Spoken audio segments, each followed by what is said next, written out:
Conhecimento é bom demais, não é? Mas maravilhoso mesmo é quando a gente consegue colocar em prática. Eu tenho uma pós-graduação em Neurociência, Psicologia Positiva e Mindfulness, e eu mudei uma série de pequenas coisas na minha vida, ao passo que eu fui evoluindo na pós. E hoje eu vou te contar 12 coisas que eu parei de fazer depois dessa formação. São práticas que eu testei em mim, mudei, testei de novo, errei, acertei, analisei o que eu conseguia sustentar e que mudaram de fato o jeito como eu funciono durante o dia. E fica aqui porque eu deixei um item bônus de uma coisa que eu parei de fazer, só que essa não tem a ver com o que você faz, tem a ver com quem você deixa perto de você. E vale muito a pena a gente falar sobre isso. Antes de nós continuarmos com esse conteúdo maravilhoso, se você ainda não está inscrito no canal, já vem aqui embaixo, se inscreva. Se você estiver nos ouvindo nos agregadores de podcast, você também pode seguir o nosso canal no seu agregador de podcast. Já deixa aqui o seu like, encaminha isso aqui também para outras pessoas que possam se beneficiar desse conteúdo. Bom, essa pós tem disciplinas que vão desde neurociência aplicada até a redução de maus hábitos, psicologia positiva,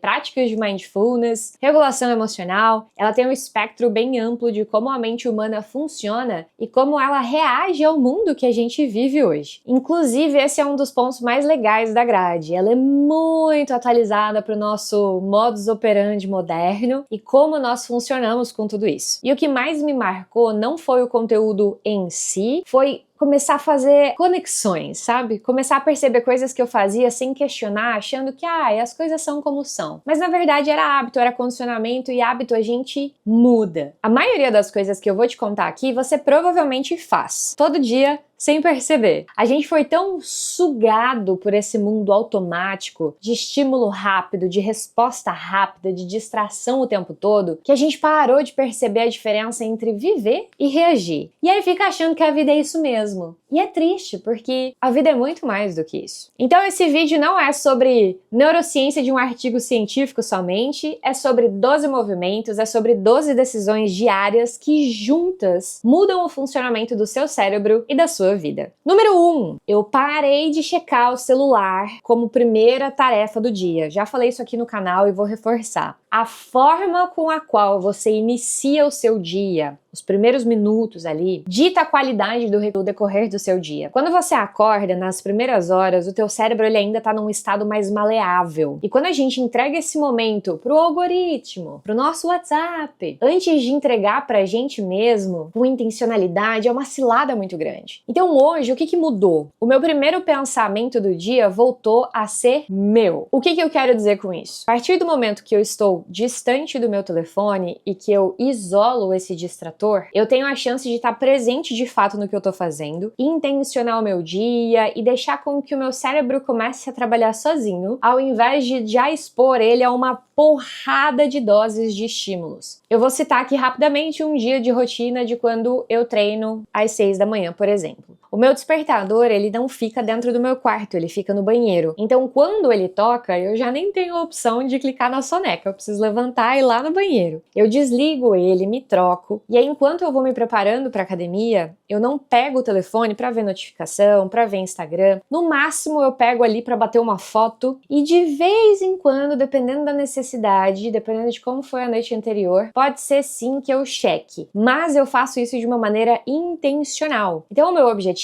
é que até que eu retorne da academia, eu não tenha ficado olhando coisas no meu celular, porque não há necessidade de eu me expor nesses primeiros minutos, e em especial nessa primeira hora, já que eu levanto às 5 horas da manhã, eu não vou salvar nada às 5 horas da manhã. E mesmo que você levante um pouco depois, é bem importante você fazer essa análise de, poxa, será que eu olho porque realmente eu preciso salvar o mundo, ou porque é um vício e eu acho que eu preciso estar hiperdisponível? Inclusive tem um ponto sobre isso aqui. Vamos continuar. 2. Eu parei de fazer duas coisas ao mesmo tempo achando que isso era produtividade. A multitarefa, ela não acontece do jeito que a gente imagina. Ela é uma alternância de atenção e tem um custo muito alto para o nosso cérebro quando a gente faz essas trocas. Você não faz duas coisas bem ao mesmo tempo. Você faz as duas coisas mal, estraga as duas coisas ao mesmo tempo. Esse aqui não é fácil, eu vou confessar para vocês, mas uma vez que eu tomei consciência e entendi o quão ruim isso é a longo prazo, eu comecei a fazer menos coisas por por vez e terminar de verdade cada uma delas. E hoje ficou muito mais fácil eu me perceber quando eu tô numa aba e daqui a pouco eu começo a abrir outra, ou eu tô fazendo uma coisa e daqui a pouco eu pego o meu telefone, eu me forço a voltar e de fato finalizar aquilo que eu comecei. 3. Eu parei de usar comida, comprinhas, ficar rolando rede social como um regulador de emoções quando eu tô desconfortável. E para poder fazer isso, eu precisei entender a diferença entre sentir e se anestesiar. Muitas vezes a gente tem um hábito automático que funciona pra gente fugir do desconforto, ao invés de processar esse desconforto, de encarar ele de frente. Número 4, eu parei de comparar o meu bastidor com o palco dos outros. Minha nossa, gente, isso é uma fonte de ansiedade inesgotável. Cada vez que eu me pego fazendo isso, eu me lembro, ei, tá comparando o quê? E a verdade da verdade é que eu parei de comparar qualquer coisa. Eu troquei isso por me inspirar. A comparação, gente, é muito cruel porque ela ignora contexto, experiência, visão de mundo. E eu não quero me comparar com ninguém simplesmente porque só eu carrego a minha história, só eu carrego as minhas escolhas, entende? Então é muito importante que a gente pare de medir a nossa vida pelo corte editado da vida de alguém. Eu costumo perguntar para os meus alunos e para os meus amigos o seguinte: se alguém entrar no seu Instagram hoje, agora, você,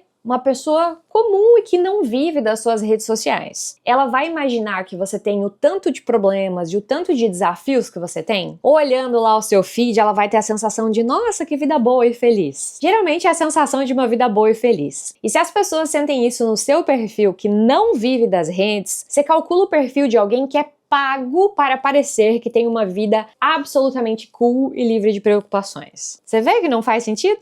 Então eu parei. Número 5, e essa eu não vou dizer que eu parei, porque eu já não fazia, mas eu reforcei o fato de que não dá pra adiar a alegria pra quando a vida se resolver. É clichê, mas é uma verdade muito profunda de que a felicidade não é um destino, ela é uma prática diária, é construída com escolhas, com pequenas escolhas ali que a gente faz todos os dias. Não numa meta que você vai lá, alcança e já substitui por outra. Você foi lá e falou assim, eu vou ser feliz quando eu morar em tal lugar. Aí você mora lá, fica feliz uma semana e logo você já tem outro plano. Quando eu conseguir tal coisa, eu vou ser feliz. É insustentável, é uma besteira sem tamanho. Felicidade é um processo, você vai ter dias bons, dias não tão bons, e isso não significa que você não tenha uma vida feliz. É absolutamente possível você ter um dia merda e ainda assim se considerar uma pessoa feliz. Número 6, eu parei de falar comigo mesma de um jeito com o qual eu nunca falaria com alguém que eu amo. Para os autocríticos em excesso de plantão, presta atenção aqui. Essa autocrítica severa ativa os mesmos circuitos de ameaça que um perigo externo. Então o seu cérebro ele não consegue distinguir bem o que é um inimigo de fora e o que é um inimigo de dentro. Quando eu me pego pensando algumas atrocidades sobre mim, eu imediatamente inverto o texto. Então vou usar um caso leve aqui, digamos que eu tô me chamando de lenta, porque eu tô tentando entender algo, tá difícil, eu percebo isso e imediatamente eu troco. Eu falo assim, olha, você é uma máquina de vencer, você só tá tendo uma dificuldade num raciocínio aqui e a gente vai ajustar. Tudo que a gente pensa e fala sobre a gente mesmo cria, mesmo que aos poucos, uma identidade. É possível que hoje você viva um padrão, uma crença, porque você repetiu várias coisas não tão boas sobre você e você acreditou. Número 7, eu parei de fazer coisas que são simples ali do nosso dia a dia, comer, andar, tomar um banho, escovar o dente, no piloto automático o tempo inteiro. E eu digo o tempo inteiro aqui porque volta e meia acontece. O automático, ele é danado de forte, mas eu comecei a me condicionar para estar presente naquilo que eu estou fazendo. Eu percebi que perder presença nesses micro-ritos que a gente tem no dia é perder a única ferramenta de regulação emocional que a gente tem sempre disponível na nossa mão, de graça, o tempo todo. É nesses micro-ritos que a gente não tá performando, não tá sendo avaliado, é ali que a gente respira, que tem pausa, que às vezes tem um conforto. E deixar que esses momentos sejam tomados por uma avalanche de pensamentos acelerados é um desperdício. A gente precisa reaprender a estar na vida ao invés de só passar por ela. Número 8, eu parei de tratar erro como identidade. Esse aqui tá muito conectado com o número 6, sobre a forma com a qual a gente fala com a gente mesmo. Então, frases como eu sou desorganizada virou eu estou desorganizada, eu fui desorganizada nesse tema. Parece muito pequenininho, mas muda a nossa percepção sobre nós mesmos. Quando eu desatrelo identidade por momento, por um estado, eu tenho a chance de mudar.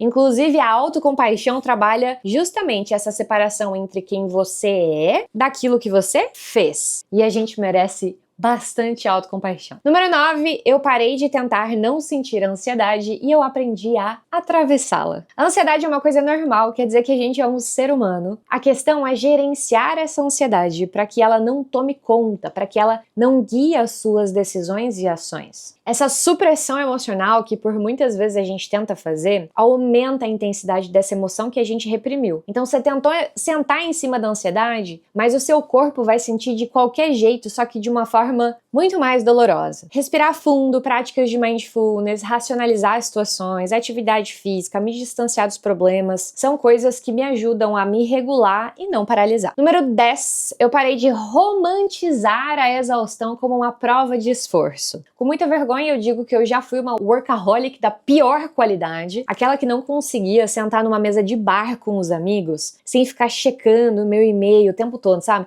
Eu achava lindo, coitada. Viver no cansaço crônico não é uma medalha de dedicação bonita que você vai exibir por aí. Na verdade, é o sinal de um sistema nervoso que não tá tendo tempo, não tá tendo espaço para poder se recuperar. Tem uma frase que eu gosto muito que diz que o verdadeiro luxo é um sistema nervoso calmo. E é isso que eu quero pra minha vida. Hoje eu me sinto desorgulhosa quando eu vejo que eu não paro, sabe? Que eu tô numa correria danada, que eu tô sacrificando coisas que são muito importantes pra mim. Eu aprendi que o meu trabalho é um meio e não o fim. Número 11, penúltimo aqui, eu parei de terceirizar validação pra métrica, like, curtida, seguidores. E é engraçado que hoje, que eu trabalho de fato com as redes sociais, com a internet, essas métricas, elas são muito importantes, só que eu me importo muito menos com elas do que quando eu tinha uma conta pessoal. E é claro que isso diz muito sobre a minha autoestima de merda na época, mas não vem ao caso agora. A questão é que essa busca por aprovação externa é um sinal de que você precisa de terapia, tá bom? Hoje eu me preocupo muito mais em ter certeza que eu tô produzindo algo que é bom, alinhado com o que eu acredito, e que ele vai chegar nas pessoas corretas, do que querer que chegue em todo mundo, e querer que as pessoas gostem, e ficar lá acompanhando quantas curtidas, quanto não sei o que, e querer ficar ganhando confete, sabe? Essa necessidade de aprovação externa sem de fato ter um objetivo. E vou fazer uma nota aqui, porque quando eu trago para vocês que hoje eu trabalho com isso, quer dizer que quando eu acompanho essas métricas, elas possuem um objetivo para mim. Quando a gente tem uma conta pessoal e a gente está muito preocupado com isso, com views, com like, com seguidores, mostra pra gente que a gente tá numa busca de validação, de aprovação externa. A gente precisa que algo venha de fora para que a gente se sinta bem. Então fica aí um ponto para pensar. E vou falar para vocês, ironicamente, mudar esse modo de ver as métricas para mim me deixou muito mais autêntico e muito mais consistente no meu trabalho. Número 12 e última, eu parei de achar que estar disponível o tempo todo é sinônimo de ser produtiva, comprometida ou generosa. Esse péssimo hábito de estar hiperconectado o tempo todo é uma das maiores portas de saída da saúde mental da nossa década. É um passe livre para você mandar embora qualquer chance de você ter uma vida leve de fato, emoções reguladas e não despirocar em algum momento. O que mudou aqui para mim foi restabelecer tempo de qualidade comigo, com meu marido, com a minha família, com as coisas que realmente importam para mim e me sustentam. É altamente recompensador você parar de estar meio presente em tudo o tempo inteiro e você estar de fato ali. Recomendo grandemente. Então, recapitulando aqui rapidinho, fica que tem mais uma bônus que vale a pena. Parei de checar o celular quando eu acordo. Parei de ser multitarefa, parei de me anestesiar com emoção, anestesiar emoção com distração. Parei de comparar bastidor com palco, de adiar minha alegria, de falar mal sobre mim mesma, de viver no automático, de tratar o erro como uma identidade, de fugir da ansiedade, de romantizar a exaustão, de terceirizar a validação e de confundir disponibilidade com generosidade. Você repara que nenhuma dessas 12 exige que você faça após que eu fiz. Você pode começar agora, exige que você tome uma decisão, se comprometa e repita todo dia. Não tem problema se você falha às vezes. O importante é você estar consciente e voltar para o centro, voltar para a missão. E lembra que eu prometi contar uma 13ª de bônus. Essa aqui é matadora, eu amo, que é o seguinte: eu parei de conviver com gente que só reclama, se vitimiza de tudo e que nunca assume responsabilidade por nada. E quando o convívio é inevitável, trabalho, família, eu parei de dar corda, então eu não alimento mais essa conversa. Eu não reforço, eu não valido, eu não fico ali lamentando junto com a pessoa, sabe? Eu saio, eu mudo de assunto, eu pergunto se ela já levou pra quem pode resolver. Tem gente que já nem reclama pra mim, porque quando vem, eu já fico trazendo solução ou perguntando, já fez isso, já fez aquilo? E a pessoa fica naquela roda de que ela vai achar um problema pra toda a solução que você dá, e aí vira uma conversa chata, porque ela vê que eu não deixo ela reclamar. Eu já venho tentando resolver. Porque existe uma diferença muito grande quando alguém vem falar, vem reclamar, porque é um momento de desabafo de fato, ela precisa dar uma descomprimida, de quando é um hábito da pessoa. Quando é só isso que ela faz da vida dela. E você sabe muito bem quem são essas pessoas. Então, em resumo, eu não dou palco pra maluco, nem pra vítima, nem pra reclamão. Esse assunto merecia um vídeo inteiro só pra ele, inclusive, de tão poderoso que ele é quando você toma essa decisão na sua vida. E pra você fazer isso, exige muito autoconhecimento e muito amor próprio. Senão, você fica naquele lenga-lenga de ai, mas é meu amigo de infância. Ai, mas é meu parente. Querido, a pessoa tá te puxando pra trás, te botando pra baixo, você vai mesmo ficar nessa? Bom, já que você chegou até aqui, eu vou te deixar com uma tarefa. Você vai escolher uma dessas 13, só uma, hein? Testa essa semana. Não é pra fazer tudo de uma vez. Eu prefiro que você escolha uma, ganhe constância e aí você vai pra próxima. Estamos combinados? Aí você me conta aqui nos comentários por qual que você vai começar e depois você vai voltar aqui pra se agradecer por ter tomado essa decisão. A gente se vê no próximo episódio.